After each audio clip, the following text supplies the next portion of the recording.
നമസ്കാരം. തമിഴ്നാട്ടിൽ നടൻ വിജയ് തൻ്റെ സർക്കാരിൻ്റെ വരവ് ഒന്നുകൂടി വിളിച്ചറിയിച്ചിരിക്കുകയാണ്. തമിഴ്നാട്ടിൽ നാളിതുവരെ ഉണ്ടായിരുന്ന അല്ലെങ്കിൽ തമിഴ് രാഷ്ട്രീയ ചരിത്രം വിജയ് ആവർത്തിക്കുകയാണ്. TVK എന്ന രാഷ്ട്രീയ പാർട്ടിയും വിജയും തമിഴ് രാഷ്ട്രീയത്തിന് ശരിക്കും ഞെട്ടിച്ചിരിക്കുകയാണ്. തമിഴ്നാട്ടിൽ ഭരണത്തിലേറിയിട്ട് മാസങ്ങൾ മാത്രമേ ആയിട്ടുള്ളൂ വിജയ് സർക്കാർ. വിജയുടെ പാർട്ടിയെയും വിജയെയും തുടക്കം മുതൽ ഇതുവരെ ഒരു ഫാൻ ക്ലബ്ബായി മാത്രം കരുതിയവർക്കൊക്കെ തെറ്റി. DMK എന്ന രാഷ്ട്രീയ പാർട്ടി തമിഴ് രാഷ്ട്രീയത്തിൽ ശരിക്കും ഒറ്റപ്പെടുന്ന അവസരത്തിൽ ദ്രാവിഡ രാഷ്ട്രീയത്തിൽ ഇന്നത്തെ തലമുറയെ അതും DMKയെ നയിക്കുന്ന പ്രതിനിധീകരിക്കുന്ന ഉദയനിധി സ്റ്റാലിൻ സ്ത്രീവിരുദ്ധ പ്രസ്താവനയുടെ പേരിൽ അറസ്റ്റ് ചെയ്യപ്പെടുമ്പോൾ വിജയ് എന്ന പുതിയ രാഷ്ട്രീയക്കാരൻ തമിഴ്നാട് രാഷ്ട്രീയത്തിൽ അല്ലെങ്കിൽ തമിഴ് രാഷ്ട്രീയത്തിൽ കരുണാനിധിയും ജയലളിതയും മുൻപ് തുടർന്നു വന്ന പകപോക്കൽ രാഷ്ട്രീയം ആവർത്തിക്കുകയാണോ എന്ന് തമിഴ് രാഷ്ട്രീയം നാളിതുവരെ അറിയാവുന്ന ആർക്കും തോന്നിപ്പോകും. വർഷങ്ങൾക്ക് മുമ്പ് 77 വയസ്സുകാരനായ കരുണാനിധിയെ സ്വന്തം വസതിയിൽ കിടപ്പുമുറിയിൽ നിന്ന് ജയലളിതയുടെ പോലീസ് അറസ്റ്റ് ചെയ്തതും അയ്യോ അവർ എന്നെ കൊല്ലുന്നേ എന്ന് അദ്ദേഹം അലറി വിളിച്ചതും അദ്ദേഹത്തിൻ്റെ അറസ്റ്റ് ചെയ്യുന്നതിനിടയിൽ പ്രതിരോധിച്ച കരുണാനിധിയുടെ മരുമകൻ അന്ന് കേന്ദ്രമന്ത്രിയായിരുന്ന മുരശല്യമാരനെ പോലീസ് ജീപ്പിലേക്ക് വലിച്ചെറിഞ്ഞതും തമിഴ് രാഷ്ട്രീയ ചരിത്രത്തിൽ എന്നും ഓർക്കപ്പെടുന്ന രാഷ്ട്രീയ പകപോക്കൽ നാടകങ്ങളായിരിക്കും. സ്ത്രീവിരുദ്ധ പരാമർശം നടത്തിയിട്ട് അറസ്റ്റ് ചെയ്യപ്പെട്ട ഉദയനിധിയെ അദ്ദേഹത്തിൻ്റെ പാർട്ടിക്കാർ സ്വീകരിച്ച രംഗം കാണുമ്പോൾ ഇതെല്ലാം ഇന്ത്യൻ രാഷ്ട്രീയത്തിൽ പ്രത്യേകിച്ച് തമിഴ് രാഷ്ട്രീയത്തിൽ തമിഴ്നാട്ടിൽ മാത്രമാണോ നടക്കുന്നത് എന്ന് നമുക്ക് തോന്നിപ്പോകും. ഉദയനിധി സ്റ്റാലിൻ്റെ മുത്തച്ഛനും മുൻ മുഖ്യമന്ത്രിയുമായ M കരുണാനിധിയെ AIDMK ഭരണകാലത്തെ അന്ന് മുഖ്യമന്ത്രിയായിരുന്ന ജയലളിതയുടെ പോലീസ് അറസ്റ്റ് ചെയ്ത നടപടി മുതൽ നിരവധി അറസ്റ്റ് നാടകങ്ങൾ തമിഴ് രാഷ്ട്രീയത്തിൽ അരങ്ങേറിയിട്ടുണ്ട്. തമിഴ്നാട്ടിലെ ഭരണമാറ്റങ്ങൾക്കൊപ്പം ആവർത്തിക്കപ്പെടുന്ന രാഷ്ട്രീയ പ്രതികാര നടപടികളും ഇതിനൊപ്പം നമുക്ക് എടുത്തു പറയേണ്ടതാണ്. M കരുണാനിധി, ജയലളിത, മുൻ കേന്ദ്രമന്ത്രിമാരായിരുന്ന മുരശല്യമാരൻ തുടങ്ങിയവരുടെ അറസ്റ്റുകൾ പോലീസ് അധികാര ദുർവിനിയോഗം നടത്തിയതിനെക്കുറിച്ചുള്ള വലിയ ചർച്ചകൾക്ക് തുടക്കമിട്ടിരുന്നു.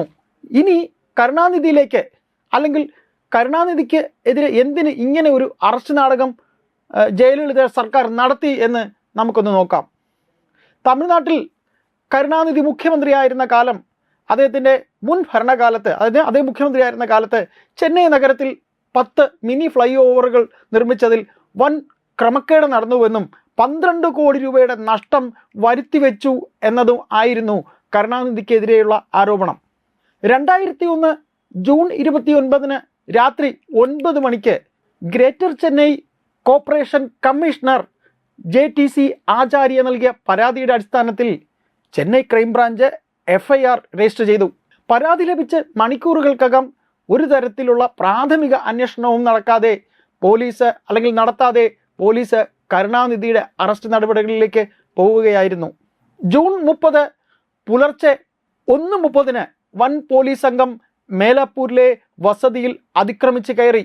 ശേഷം അവർ വീട്ടിലെ ടെലിഫോൺ ബന്ധം വിച്ഛേദിച്ചു. കരുണാനിധിയുടെ മുറിയിലേക്ക് അവർ ബലപ്രയോഗം നടത്തി കയറി. അദ്ദേഹം ഉറങ്ങിക്കിടക്കുകയായിരുന്ന മുറികളിലേക്ക് തള്ളിക്കയറി അദ്ദേഹത്തെ വസ്ത്രം പോലും മാറ്റാൻ അനുവദിക്കാതെ മുകളിലത്തെ നിലയിൽ നിന്ന് താഴെ കൊണ്ടുവരുന്നതിനിടയിൽ പോലീസ് അദ്ദേഹത്തെ തള്ളിയിടുകയും ബലമായി വലിച്ചിഴക്കുകയും ചെയ്തിരുന്നു. ശരിയായി വസ്ത്രം ധരിക്കാൻ പോലും കരുണാനിധി അനുവദിച്ചിരുന്നില്ല. ഇങ്ങനെയൊക്കെ തന്നോട് പെരുമാറിയ പോലീസുകാരോട് കരുണാനിധി ശക്തമായി അപ്പോൾ തന്നെ പ്രതിഷേധിക്കുകയും ചെയ്തിരുന്നു. ഇങ്ങനെയാണ് ഈ സമയത്താണ് അദ്ദേഹം വിളിച്ചു പറഞ്ഞത് തന്നെ പോലീസുകാർ കൊല്ലുന്നേ എന്ന്.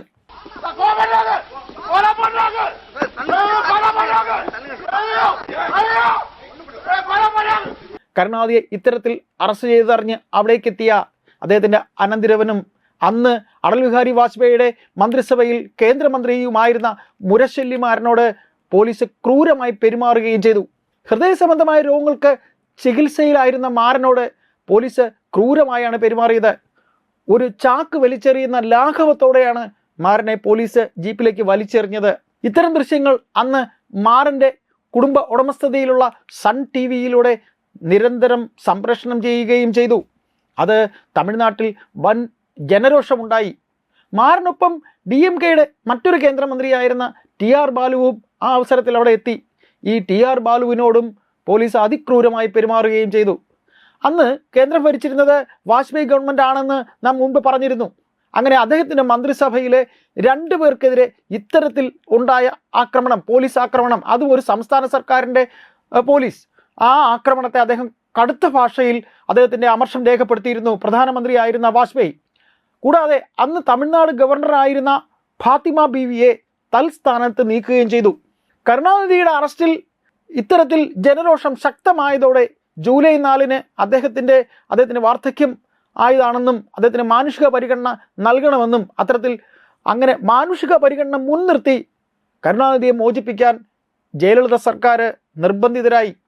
ഇത്തരത്തിൽ കരുണാനിധിയുടെ അറസ്റ്റിന് കാരണമായ രാഷ്ട്രീയ വൈരാഗ്യത്തിന് കാരണമായത് 1996 ഡിസംബറിൽ, അതായത് 1991 മുതൽ 1996 വരെയുള്ള കാലയളവിൽ തമിഴ്നാട്ടിലെ ഗ്രാമപഞ്ചായത്തുകളിലേക്ക് 45,000-ലധികം കളർ ടെലിവിഷൻ സെറ്റുകൾ ജയലളിത സർക്കാർ വാങ്ങിയതിൽ 10.16 കോടി രൂപയുടെ വൻ അഴിമതി നടത്തിയെന്ന് ജയലളിതയ്ക്കെതിരെ ആരോപണമുണ്ടായിരുന്നു. അങ്ങനെ അന്നത്തെ DMK സർക്കാർ ജയലളിതയ്ക്കെതിരെ കേസെടുത്തു.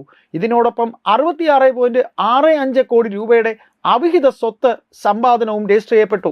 1996 ഡിസംബർ 7 ജയലളിതയുടെ മുൻകൂർ ജാമ്യം തള്ളുകയും ചെന്നൈ ജയിലിലേക്ക് ജയലളിതയെ അറസ്റ്റ് ചെയ്ത് കൊണ്ടുപോവുകയും ചെയ്തു. അതും ഒരു വലിയ അറസ്റ്റ് നാടകമായിരുന്നു. ജയലളിതയുടെ വസതിക്ക് മുന്നിൽ തടിച്ചുകൂടിയ 2500-ലധികം അവരുടെ പാർട്ടിയുടെ AADMKയുടെ പ്രവർത്തകരുടെ പ്രതിഷേധത്തെ മറികടന്നാണ് ജയലളിതയെയും തോഴി ശശികലയെയും പോലീസ് അന്ന് അറസ്റ്റ് ചെയ്തത്. അന്ന് അവരെ നേരെ കൊണ്ടുപോയത് ചെന്നൈ സെൻട്രൽ ജയിലിലേക്കായിരുന്നു. അവിടെയാണ് അവർ അടയ്ക്കപ്പെട്ടത്.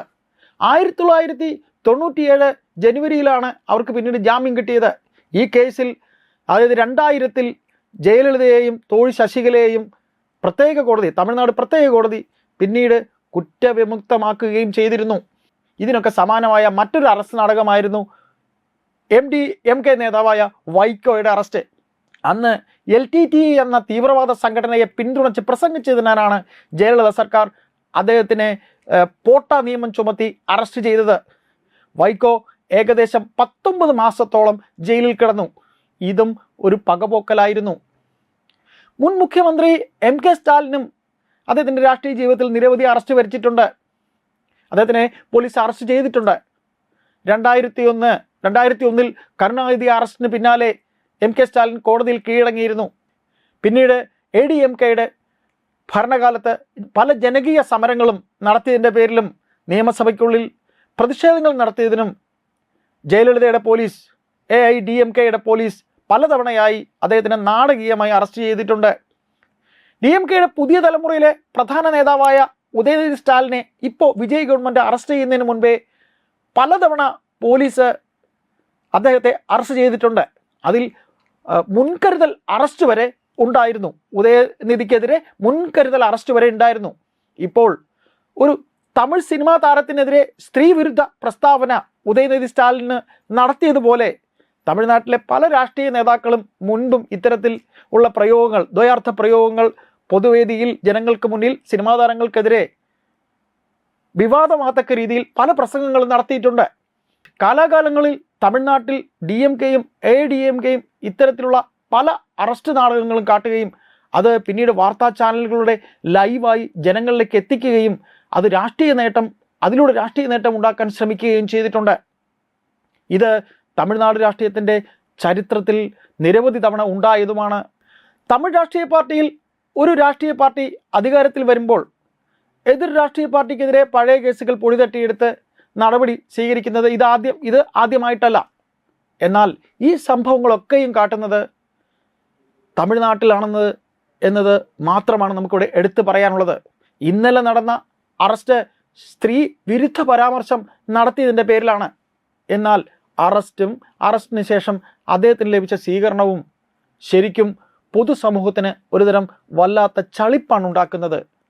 എന്നാൽ മറിച്ച് ഇത് DMK ഒരു വൻ രാഷ്ട്രീയ, അതായത് ഉദയനിധി സ്റ്റാലിനെ ഇങ്ങനെ ഇത്തരത്തിൽ അറസ്റ്റ് ചെയ്തതിനെ ഒരു വൻ രാഷ്ട്രീയ മുതലെടുപ്പായി നടത്താൻ ഇതിലൂടെ ശ്രമിച്ചേക്കാം.